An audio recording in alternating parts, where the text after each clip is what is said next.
In this video, I will show you what you can build with Spring AI using real demos. Chat, SQL, RAG, analytics, and more. Let's start with the simplest possible example of using Spring AI. Here, I have a basic chat interface connected to a Spring Boot backend. I will enter a message and the system generates a response using an AI model. From a user's perspective, this looks like a simple chat application. But behind the scenes, this request is being processed by our backend, which is calling an AI model using Spring AI. So instead of returning a fixed response, the backend is dynamically generating the output based on the input.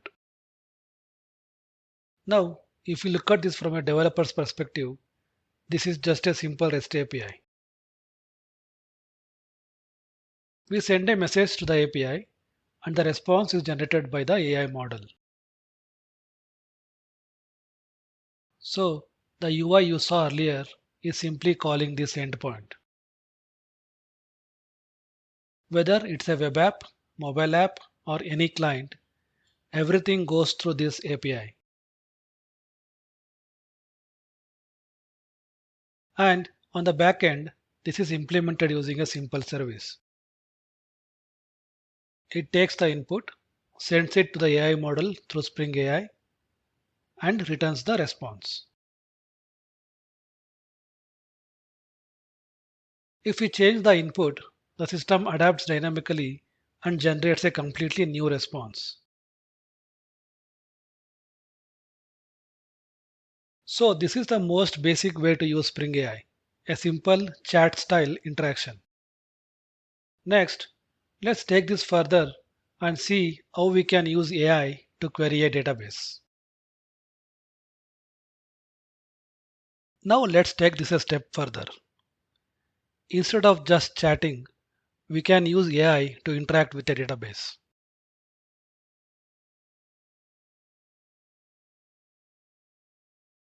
Here, I asked a simple question in natural language. The system converts that into a SQL query, executes it on the database, and returns the result.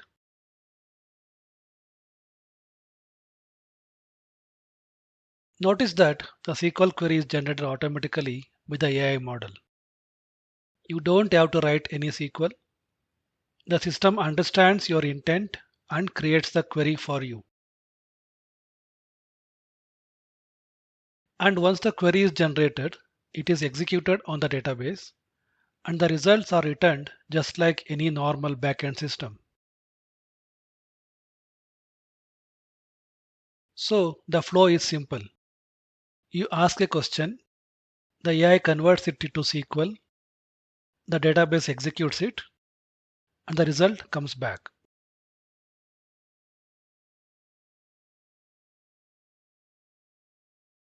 From a developer's perspective, this is still just a REST API. The UI you saw earlier is simply calling this API. Whether it's a web app or any other client, everything goes through this backend endpoint. And on the backend, this is handled by a service that takes the question, sends it to the AI model, and executes the generated SQL. This is where things become really powerful. You are no longer limited to predefined queries.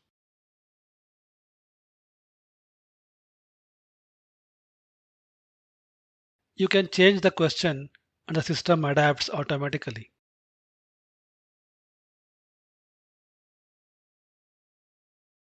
Let's try another example.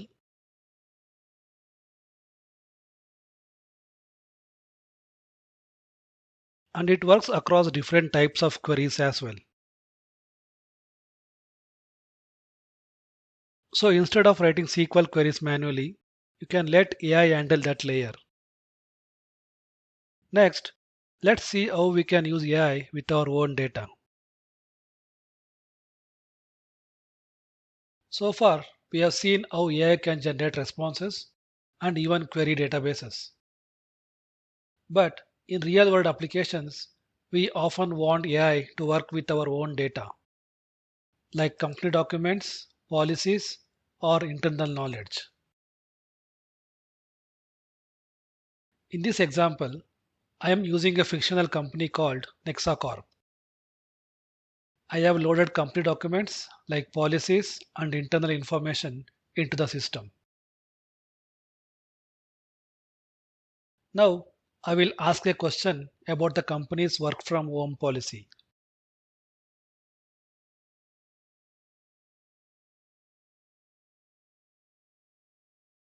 Notice that the response is specific to Nexacorp. This is not generic AI knowledge, it's answering based on the company's data. So, how does this work? When you ask a question, the system first retrieves the most relevant pieces of information from the stored documents. That context is then sent to the AI model, which generates an answer based on that data. So the flow is question, retrieve relevant data, then send it to the AI, which generates answers.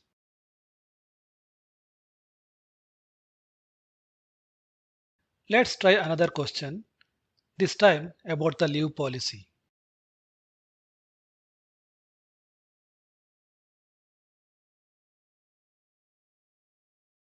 Again, the answer is grounded in the company's documents. Without this setup, a generic AI model would not know these details.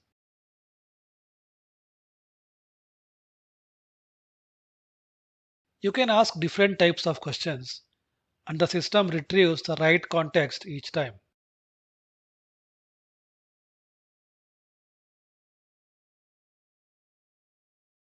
This works across different domains, policies, security, holidays, all based on your own data. This is called Retrieval-Augmented Generation or RAG. Instead of relying only on the model's training data, we augment it with our own data. You can think of it like giving the AI access to your company documents before answering the question. This is how you build AI systems that are specific, accurate, and useful in real world applications. Next, let's see how AI can generate insights and analytics. Now, let's look at a different kind of application. Instead of just answering questions, we can use AI to analyze data and generate insights. Here, I am asking a business question: which product category generates the most revenue?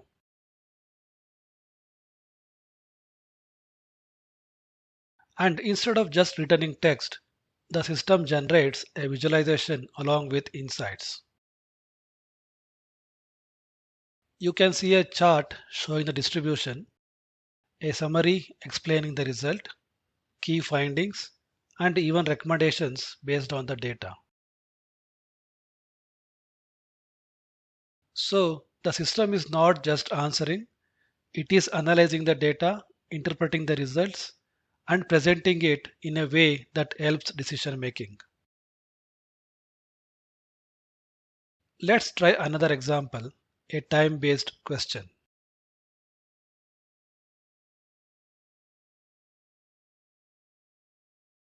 Now we get a trend over time, showing how sales change across quarters.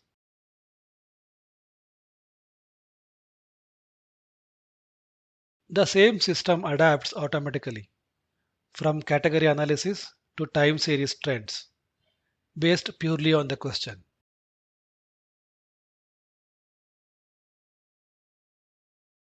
And here's another example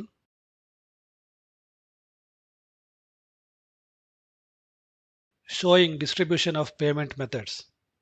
Again, with a visualization and supporting insights.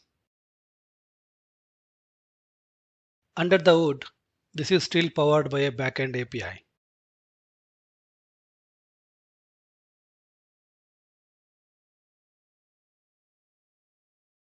So instead of manually writing queries, building charts, and analyzing data, AI can handle all of that and directly provide insights.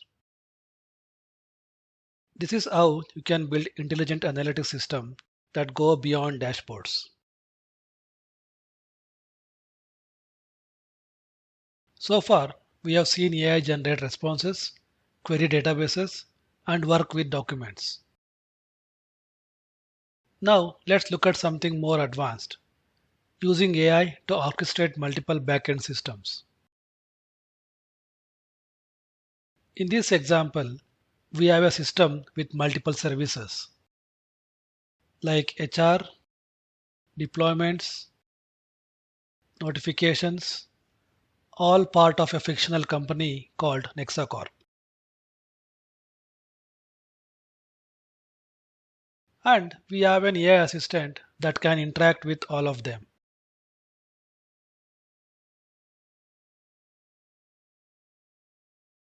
Now, I will give a single instruction that involves multiple actions.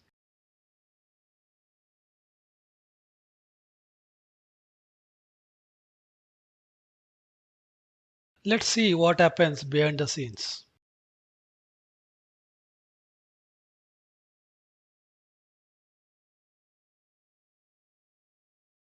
First, the AI discovers what tools are available across different services.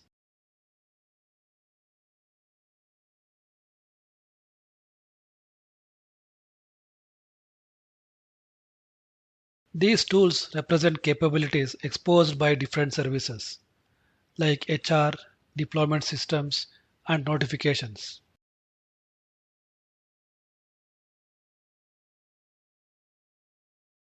Based on the request, the AI decides which actions to perform and starts executing them.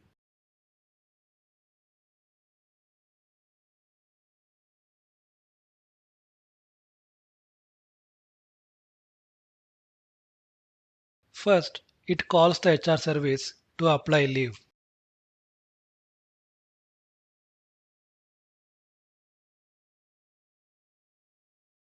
Then it calls the notification service to inform the team. Notice what's happening here. This is not a single API call. The AI understands the request, breaks it into multiple tasks, selects the right tools, and executes them across different services.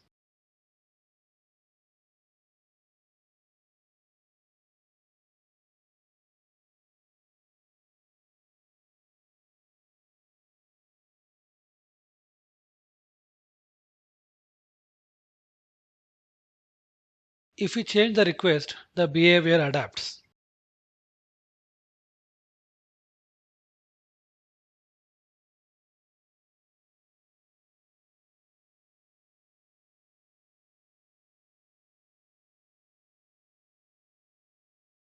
Now, fewer services are involved because the request is simpler.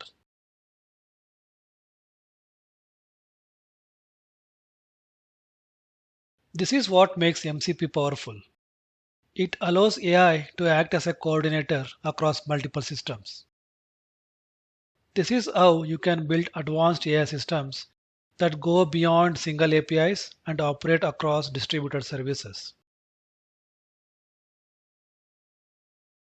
If you want to learn how to build these step by step, check the courses in the description.